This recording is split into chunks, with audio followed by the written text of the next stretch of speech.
மாணவ செல்வங்களே, உங்கள் அனைவருக்கும் என்னுடைய இனிய வணக்கம். இப்ப நாம இந்த காணொளியில ஒருமை பன்மை பற்றி பார்க்க போகிறோம். அதாவது ஒருமை பன்மை. ஒருமை என்றால் என்ன? ஒரு பொருளை குறித்தால் அது ஒருமை, பல பொருளை குறித்தால் அது பன்மை. சரிங்களா? இப்ப பாருங்க, இது என்ன? ஒரு சுண்ணாம்பு கட்டி. சொல்லுங்க, சாக் பீஸ் ஆங்கிலத்துல. அப்ப தமிழ்ல சுண்ணாம்பு கட்டி. இது ஒன்று இல்லையா? அப்போ இங்க பாருங்க, இது பல, இது ஒருமை, இது பன்மை. சரிங்களா? அப்போ ஒரு சுண்ணாம்பு கட்டியை குறித்தால் ஒருமை, பல சுண்ணாம்பு கட்டிகளை குறித்தால் அது பன்மை. சரிங்களா? இப்ப பாருங்க, இது ஒரு விரல், இது ஒருமை, இது விரல்கள், இது பன்மை. சரிங்களா? அப்போ அது போல நாம ஒருமை பன்மையை பற்றி பார்க்க போகிறோம். பார்க்கலாமா? வாங்க. முதல்ல ஒன்றை குறிப்பது ஒருமை, ஒரு பொருளை குறிப்பது ஒருமை, ஒன்றிற்கு மேற்பட்டவற்றை குறிப்பது பன்மை, ஒன்றிற்கு மேற்பட்டவற்றை குறிப்பது பன்மை. சரிங்களா? இங்க கவனிங்க. இப்ப நாம ஒரு பக்கம் ஃபுல்லா ஒருமை ஒருமை சொற்கள் இருக்கிறது. சரிங்களா? ஒரு பொருளை குறிக்கின்ற சொற்கள் உள்ளது. இன்னொரு பக்கத்துல பல பல பொருளை குறிக்கின்ற சொற்கள் உள்ளது. சரிங்களா? இப்ப நாம விடுபட்ட சொற்களை நாம் என்ன பண்ணணும்? நிரப்ப வேண்டும். சரிங்களா? ஒருமையாக இருந்தா பன்மையை நிரப்பணும், பன்மை இருந்தா ஒருமையை நிரப்பணும். சரிங்களா? நல்லா கவனிங்க. ஒரு பொருளை குறித்தால் அது ஒருமை, பல பொருளை குறித்தால் அது பன்மை. நல்லா ஞாபகம் வச்சுங்க. இப்ப நாம விடுபட்ட கட்டங்கள்ல ஒருமை இருக்கா பன்மை இருக்கான்னு பார்த்து என்ன பண்ணணும்? நிரப்பணும். சரிங்களா? இப்ப பாருங்க, மாலை, நாம் கழுத்தில் அணியும் மாலை இல்லையா? அப்ப கழுத்தில் அணியும் மாலை என்பது ஒருமை சொல் இல்லையா? ஒரு மாலையை குறிப்பதால் இதுக்கு மாலை, ஒரு மாலையை குறிப்பது ஒருமை சொல். இப்போ பல மாலைகள் அப்படி சொல்லும்பொழுது எப்படி சொல்லணும்? மாலைகள் சொல்லணும். என்ன சொல்லணும்? மாலைகள். அப்போ ஒரு பொருளை குறித்தால் மாலை, பல பொருளை குறித்தால் மாலைகள், மாலைகள். சரியா? ரைட். இப்ப பாருங்க, கண், இது ஒருமையா பன்மையா? ஒருமை. அப்போ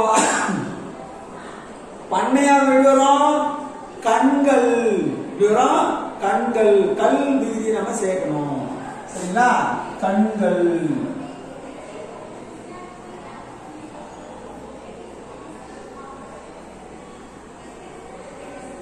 கண்கள்.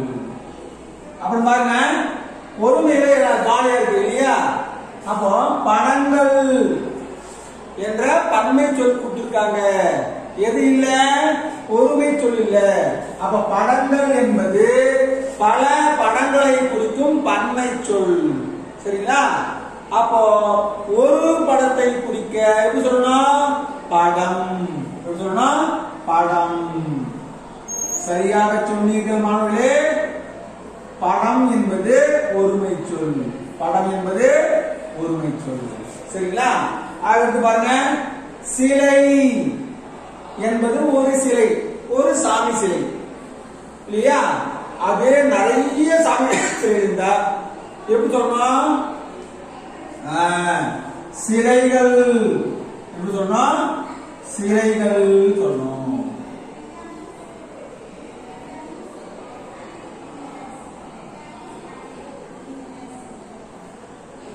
சிலைகள். சரிங்களா? அடுத்து பாருங்க, வீடுகள்.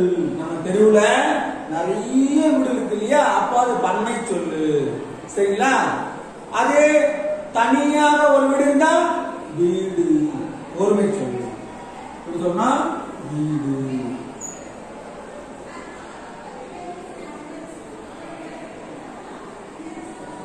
ரைட். பழம், ஒரே ஒரு பழம் இல்லையா, அது ஒருமை. நிறைய இருந்தா பழங்கள். எப்படி சொன்னா பழங்கள்.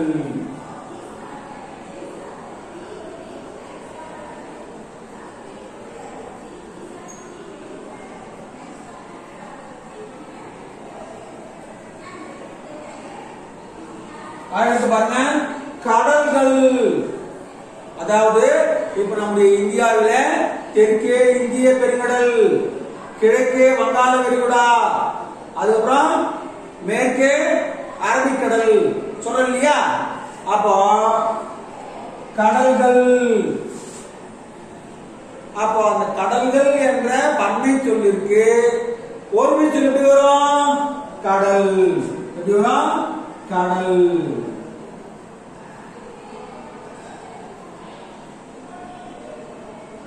அடுத்து பாருங்க, மரம்.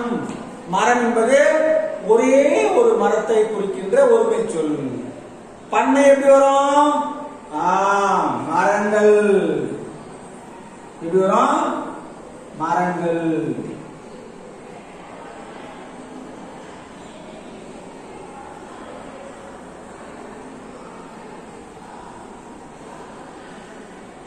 அடுத்து பாருங்க, புத்தகங்கள். நீங்க நிறைய புக் வச்சிருக்கீங்களா, அது புத்தகங்கள். அதே ஒருமை எப்படி வரும்? ஒரே ஒரு புத்தகம். அப்படியே சொல்லுமா? அப்ப புத்தகம். எப்படி சொல்லலாம்? புத்தகம்.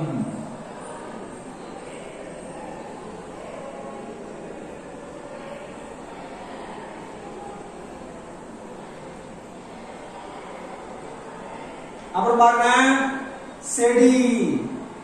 செடி பண்ணை சொன்னா செடிகள். செடிகள்.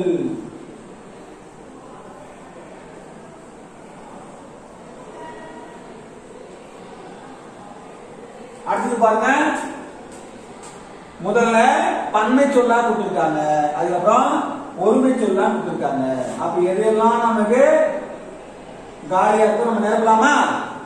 கவனிங்க, மான் என்ற ஒரே ஒரு ஒருமை சொல்லி கொடுத்திருக்காங்க இல்லையா. அப்போ அதுக்கு எப்படி ஒரு பன்மை சொல்லு? மான்கள். எப்படி வரும்? மான்கள் வரும்.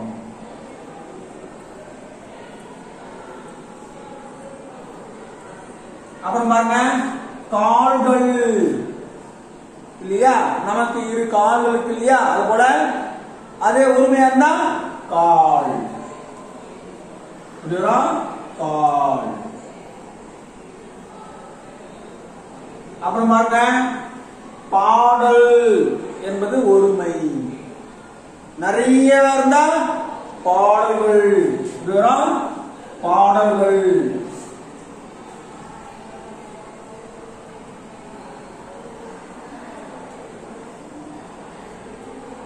அப்புறம் பாருங்க, கலைகள் இல்ல, அப்ப எப்படி சொல்லணும் நம்ம ஒருமையில? கலை. எப்படி சொல்லணும்? கலை.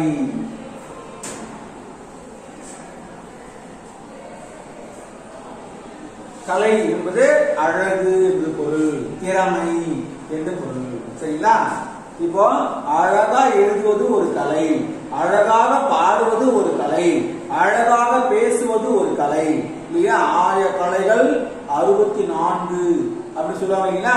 அப்ப கலைகள் என்பது பன்மை சொல், கலை என்பது ஒருமை. அவர் பாருங்க, காடு ஒருமை சொல், பன்மை எப்படி வரும்? காடுகள்.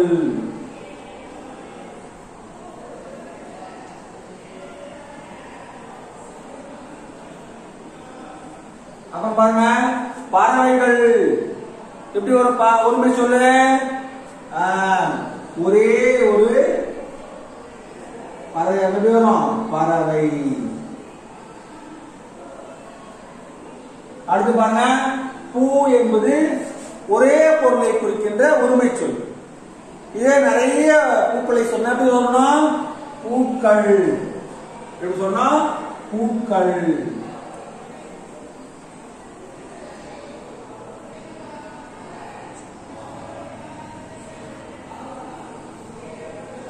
அப்புறம் பாருங்க, ஈக்கள்.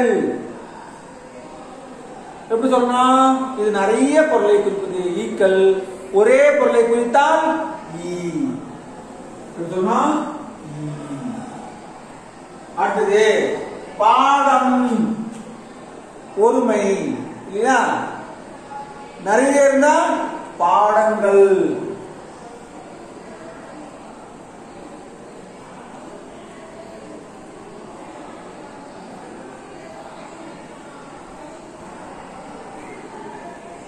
அப்புறம் பாருங்க, தோழிகள்.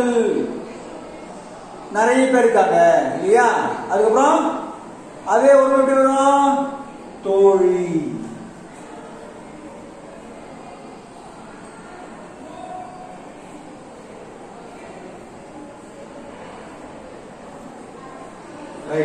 அருமையான சொன்னீர்கள் மாணவர்களே. அப்ப நம்ம என்ன பண்ணோம்? இதே போல ஒருமை பன்மை சொல் உங்களுக்கு கொடுத்தாங்கன்னா என்ன பண்ணோம்? ஒருமை பன்மை சொல்லை நாம் சிந்தித்து எழுத வேண்டும். சரிங்களா? அனைவருக்கும் நன்றி, வணக்கம்.